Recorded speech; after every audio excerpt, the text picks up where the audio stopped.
Vintage has its own defining style and forms the crux of decor across many luxury homes.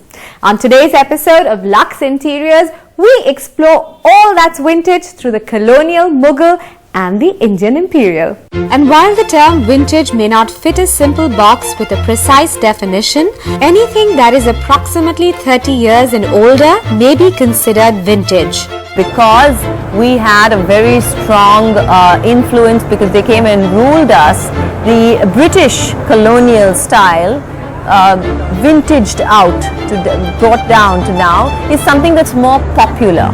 But vintage can mean many different things. So vintage to me corresponds to a particular time in history where there is a style of related objects.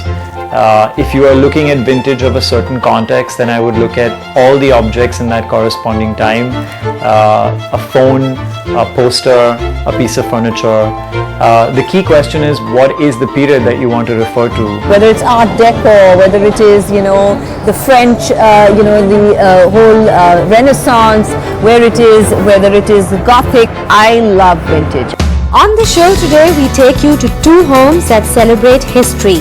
The classic-inspired home of designers Gauri and Nainika and the heritage home of Ranjit Ahuja. We've also got restoration expert Rajkumar Jain to introduce you to the art of choosing vintage and rid yourself of any confusion when it comes to dining etiquette. Grooming guru Sabira Merchant is here to help. Vintage is a mix of classical styles, be it Asian or then European. Designers Gauri and Nainika also love the style, so let's go across to their house and see how they've expressed their love. Designers Gauri and Nainika have loved all things classic always. Their collections have been inspired by European themes, old Hollywood and their mother style from the 70s. It's not surprising then that their family home is built in the same timeless feminine style. So this is our favorite part of the house. We call it the Conservatory. It's the central part of the house as well. And as you can see, there are a lot of columns and arches, and the colonial architecture is actually what my father really loved, so we wanted to incorporate that. And the reason that we all love it so much is because it has a lot of natural light. So the idea was to do something that was all white, very, very refreshing, uplifting. We were always inspired from the film My Fair Lady, where they have a conservatory and it's all white cane with lots of flowers. It was so beautiful, refreshing that we wanted to kind of do something like that in our own home at some point. So from the cane furniture combined with the wrought iron sofa to the upholstery and all the surfaces of the space, white is the ruling theme. So we have a white dining set. It's round, it's really pretty. I think it's feminine and classic again.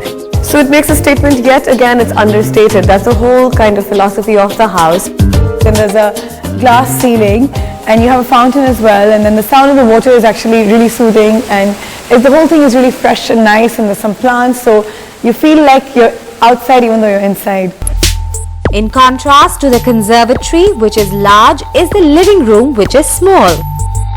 We purposely actually kept it a bit small, so it's cozy and warm as opposed to really large, and it's elegant and formal, but it's not over the top at all.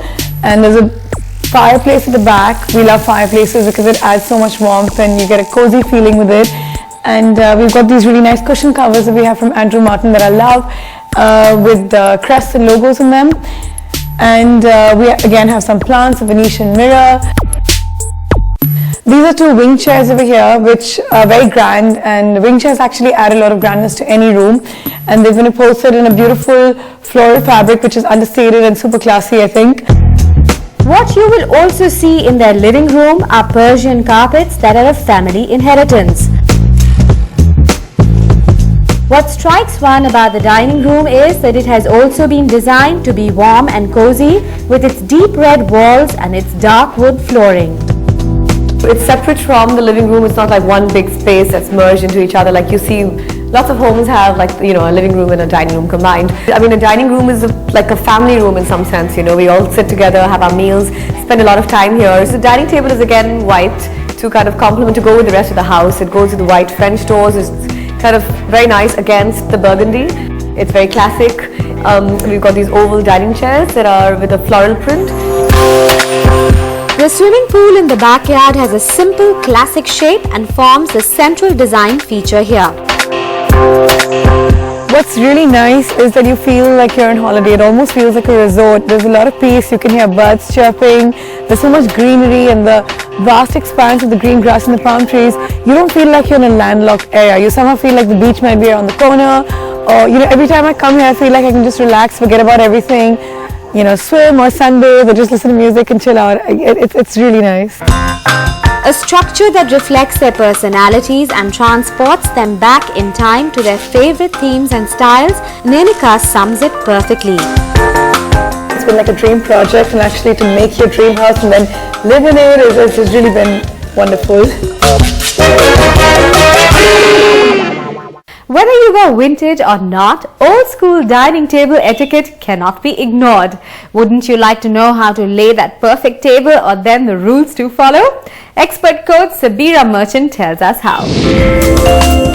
She is a professional grooming expert, a theatre artist and your go-to guide on speech, diction, etiquette, grooming and the works. Lara Datta, Diana Hayden and Priyanka Chopra have benefited from her knowledge. Here's your chance.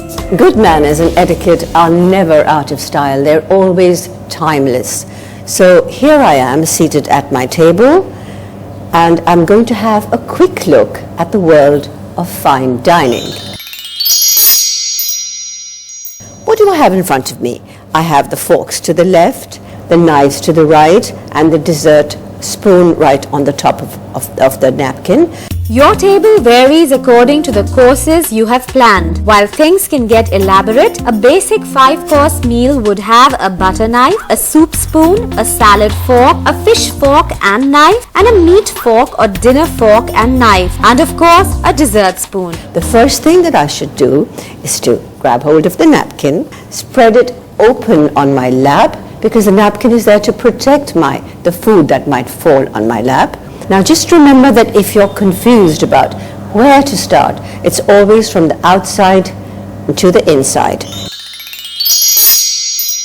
The stemware is to the right. This is the white wine glass, which is a smaller glass. There's a water goblet with water already inside, and the red wine. The size and shape of a wine glass is determined by the type of wine that will be served in it. Red wine glasses are larger to allow them to breathe, and white wine glasses are narrower so they stay cooler for longer. The wine and the bread are served pre-meal and may continue to be served throughout the meal. The wine needs to be enjoyed, so fill a glass between the half mark to the 1/3 mark. Don't rush it. Next up is the bread. Now I take my bread basket and I choose a roll maybe, and perhaps a breadstick, and put it on this little plate, which is called the side plate, the B&B plate, which is the bread and butter plate, or the quarter plate. And then I help myself to some butter. I take the butter, take a little pat with the butter, put it on the side plate, and keep the knife back. You should never put your elbows on the table. That doesn't look good. Keep your hands right up to here, but no elbows on the table. Remember, it's not called drinking soup. It's called eating your soup or having your soup. Now, the rounded spoon is for the soup, and you always spoon the soup away from you. It's away from you,